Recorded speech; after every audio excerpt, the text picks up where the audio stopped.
Standard 9, Chapter 11, Sound. Every day we hear sounds from various sources like humans, birds, bells, machines, vehicles, televisions, radios, etc. Sound is a form of energy, please underline, which produces a sensation of hearing in our ears. There are also other forms of energy like mechanical energy, light energy. We have talked about mechanical energy in the previous chapter. You have been taught about conservation of energy, which states that we can neither create nor destroy energy. We can just change it from one form to another. Production of sound. See activity 11.1. Then vibrating tuning fork just touching the suspended table tennis ball. 11.2 activity. Please read it. From the above activities, what do you conclude? Can you produce sound without a vibrating object? In the above activities, we have produced sound by striking the tuning fork. We can also produce sound by plucking, scratching, rubbing, blowing or shaking different objects. As per the above activities, what do we do to the objects? We set the objects vibrating and produce sound. Vibrations means a kind of rapid to and fro motion of an object. The sound of the human voice is produced due to vibrations in the vocal cords. When a bird flaps its wings, do you hear any sound? Think how the buzzing sound accompanying a bee is produced. A stretched rubber band, when plucked, vibrates and produces sound. Then activity 11.3, propagation of sound. Sound is produced by vibrating objects. The matter or substance through which sound is transmitted is called a medium. Mark this. It can be solid, liquid or gas. So medium can be solid, liquid or gas. Sound moves through a medium from the point of generation to the listener. When an object vibrates, it sets the particle of the medium around its vibrating. The particles do not travel all the way from the vibrating object to the ear. A particle of the medium in contact with the vibrating object is first displaced from its equilibrium position. It then exerts a force on the adjacent particle, as a result of which the adjacent particle gets displaced from its position to the rest. After displacing the adjacent particle, the first particle comes back to its original position. This process continues in the medium till the sound reaches your ear. The disturbance created by a source of sound in the medium travels through the medium and not the particles of the medium. A wave is a disturbance that moves through a medium when the particles of the medium set neighboring particles into motion. They in turn produce similar motion in others. The particles of the medium do not move forward themselves, but the disturbance is carried forward. This is what happens during propagation of sound in the medium. Hence, sound can be visualized as a wave. Sound waves are characterized by the motion of particles in the medium and are called mechanical waves. Mark this. Air is the most common medium through which sound travels. When a vibrating object moves forward, it pushes and compresses the air in front of it, creating a region of high pressure. This region is called a compression C, as shown in figure 11.4. You can see CR. What is R? This compression, when starts to move from vibrating objects. When the vibrating object moves backward, it creates a region of low pressure called rarefaction R. As the object moves back and forth rapidly, a series of compression and rarefaction is created in the air. This makes the sound wave that propagates through the medium. Compression is the region of high pressure and rarefaction is the region of low pressure. Pressure is related to the number of particles of a medium in a given volume. More density, underline, of the particles in the medium gives more pressure and vice versa. Thus, underline, propagation of sound can be visualized as propagation of density variations or pressure variations in the medium. Now let us see sound waves or longitudinal waves. Read the activity 11.4. The region where the coils become closer are called compressions. And the region where the coils are further apart are called rarefactions. As you already know, sound propagates in the medium as a series of compression and rarefactions. Now we can compare the propagation of disturbances in the slinky with the sound propagation in the medium. These waves are called longitudinal waves. In these waves, the individual particles of the medium move in the direction parallel to the direction of propagation of disturbances. The particles do not move from one place to another, but they simply oscillate back and forth about their position of rest. This is exactly how a sound wave propagates. Hence, sound waves are longitudinal waves. There is also another type of wave called a transverse wave. A transverse wave, particles do not oscillate along with the direction of wave propagation but oscillate up and down about their mean position as the wave travels. Thus, a transverse wave is the one in which the individual particles of the medium move about their mean position in the direction perpendicular to the direction of wave propagation. When we drop a pebble in the pond, the waves you see on the water surface is an example of transverse wave. Light is a transverse wave, but for light the oscillations are not of the medium particles or their pressure or density. It is not mechanical wave. You will come to know about more transverse waves in higher classes. Now let us see the characteristics of a sound wave. We can describe a sound wave by its frequency, amplitude and speed. A sound wave in graphic form is shown in figure 11.6c, which represents how density and pressure change when the sound waves moves in the medium. The density as well as the pressure of the medium at a given time varies with distance above and below the average value of density and pressure. Figure 11.6a 11.6b represent the density of the pressure variation respectively as the sound wave propagates in the medium. Compressions are the regions where particles are crowded together and represented by the upper portion of the curve. 11.6c. The peak represents the region of maximum compression. Thus, compression are regions where density as well as pressure is high. Rarefactions are the regions of low pressure where particles are spread apart and are represented by the valley, that is the lower portion of the curve in the figure 11.6c. A peak is called crest and the valley is called trough of a wave. The distance between two consecutive compressions C or two consecutive rarefaction R is called the wavelength. As shown in figure 11.6c, the wavelength is usually represented by lambda, Greek letter lambda.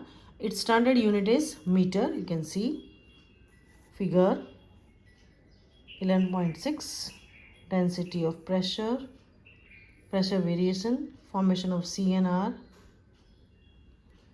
Frequency tells us how frequently an event occurs. Suppose you are hitting a drum. How many times you are hitting the drum in unit time is called frequency of your beating the drum.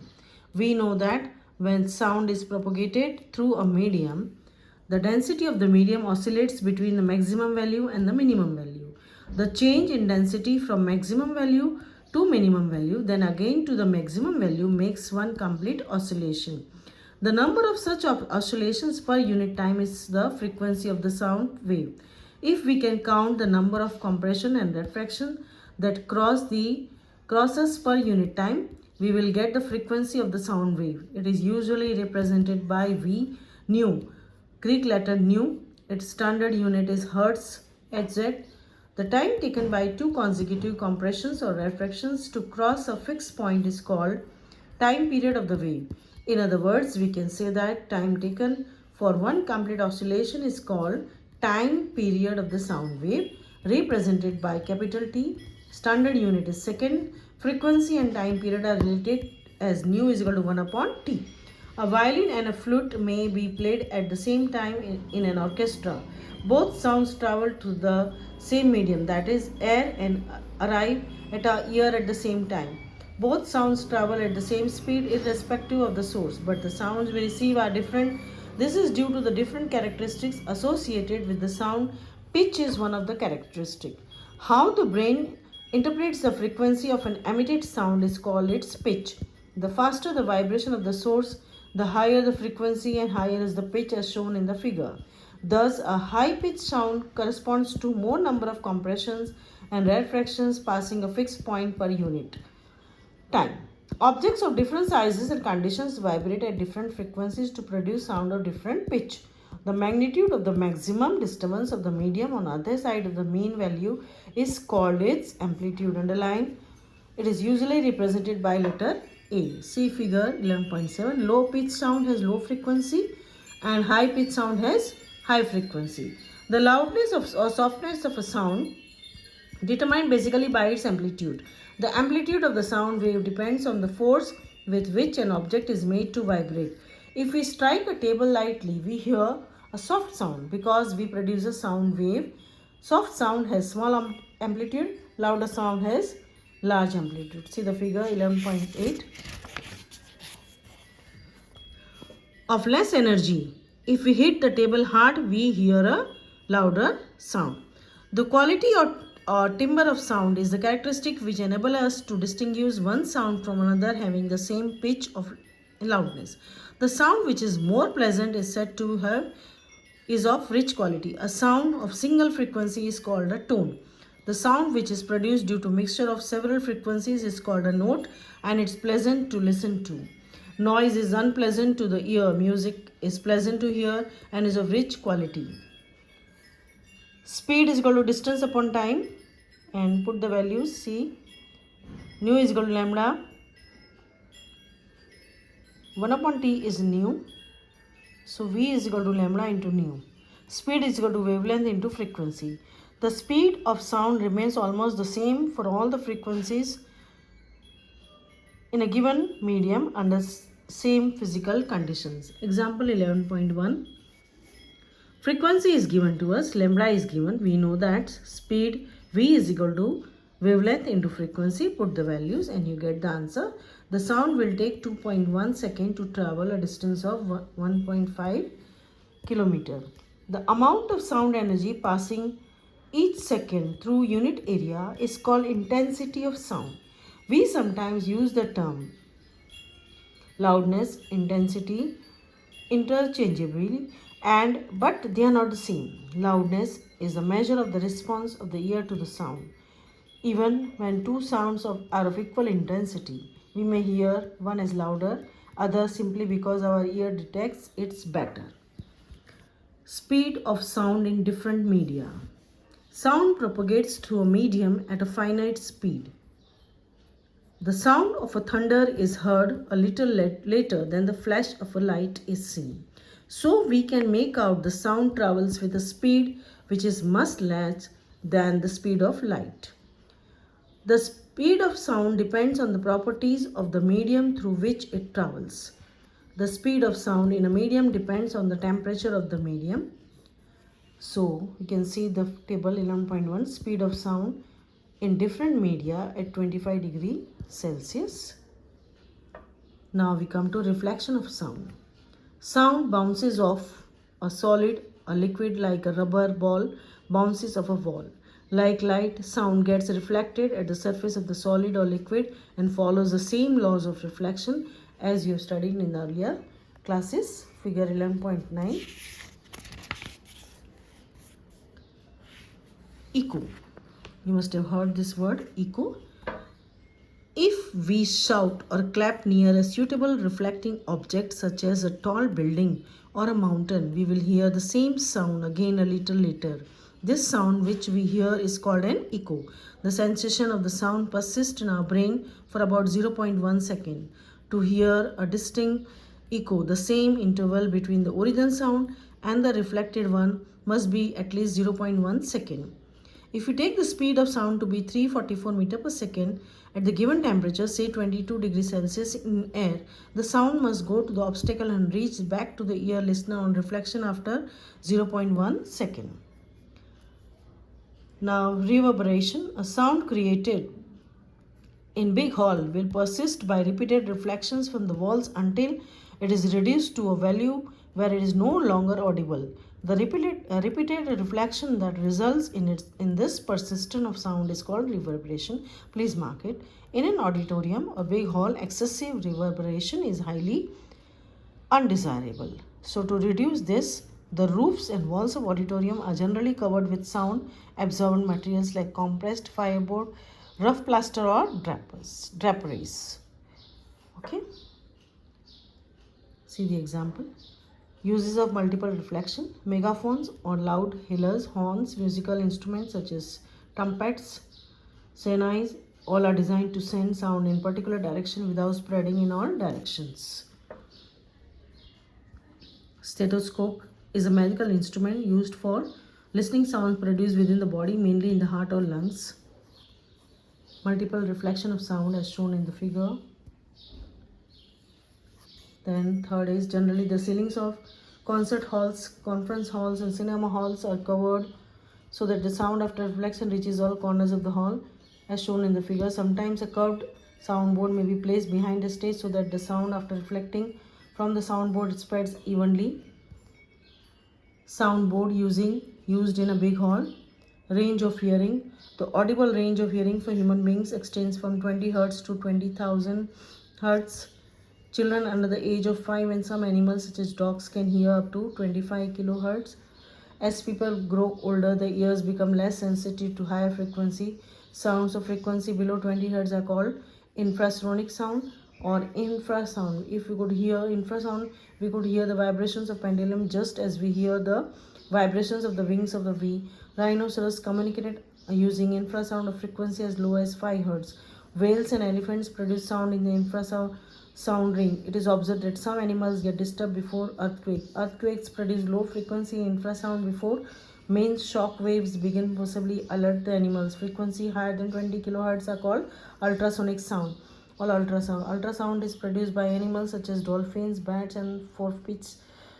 Moths of certain families have been sensitive. These moths can hear this higher frequency. Squeaks of the bats and known when a bat is flying nearby are able to escape capture. Now let us see the applications of ultrasound. Ultrasound is generally used to clean parts located in hard to reach places. For example, spiral tubes, odd shaped parts, electronic components, cleaning solutions. Ultrasonic waves are sent to the solution. Due to high frequency, the particles of the dust, grease and dirt get detached, drop out. The object does thoroughly clean. Ultrasounds can be used to detect cracks and flaws in metal blocks and in construction of big structures like buildings, bridges, machines and also scientific equipment. The cracks of the holes inside the metal blocks which are invisible from outside reduces the strength of the structure. Ultrasonic waves are produced to pass through the metal block and detectors are used to detect the transmitted waves. If there is a small defect, the ultrasound gets reflected back indicating the presence of flow or defect as shown in the figure. Ordinary sound of longer wavelengths cannot be used for such purposes. Ultrasonic waves are made to reflect from various parts of the heart and form the image of the heart. This is called echo. Ultrasonic scanner is an instrument which is used ultrasonic waves for getting images of internal organs of the human body. A doctor may image the patient's organs such as liver, gallbladder, uterus, kidney. It helps the doctors to detect abnormalities such as stone in the gallbladder, kidney, tumors in different organs. In this technique, ultrasonic waves travel through the tissues of the organs and get reflected from a region where there is a change of tissue density. These waves are then converted into electrical signals and are used to generate image of the organ. Ultrasonography. Ultrasonography is used for the examination of the fetus during pregnancy to detect congenital defect and growth abnormalities. Ultrasound may be employed to break small stones formed in the kidney. These grains later flushed out with urine. Now you can see what we have learned, or read all the points, and then you have to complete your exercise. Okay.